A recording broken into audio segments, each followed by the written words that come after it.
Well, hey guys, hi, Brent Abel, WebTennis.com, back here with the answer segment to this week's episode of What's the Right Shot?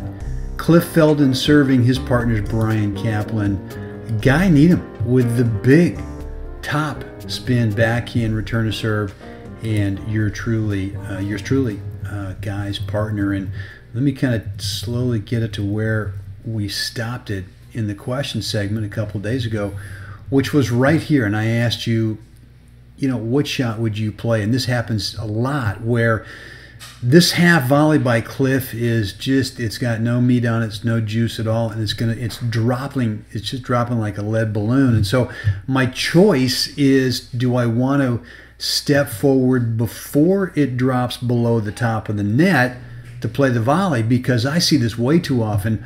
Lots of players just think, well, I got a volley, right? I mean, I can't let this ball go by me.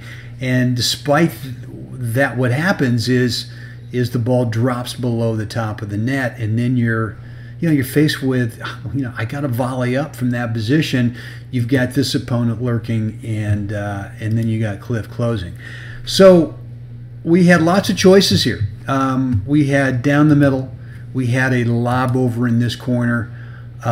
We had a couple of, play it back here behind Cliff because Cliff is moving in this direction. But the problem is, if Cliff doesn't move in that direction, and I'm kind of hung out to dry right here. This is all wide open. So, and then I think a couple of you guys said, go ahead and lob it over here, assuming that Cliff is going to close. So here's what I want you to start thinking about. If you make the determination right here that this ball is going to drop too low, that if you step forward and volley it, it means that you're going to have to volley up. And if that's the case, what I always do is I let the ball go through to my partner, so I'm not stuck with that volley up situation.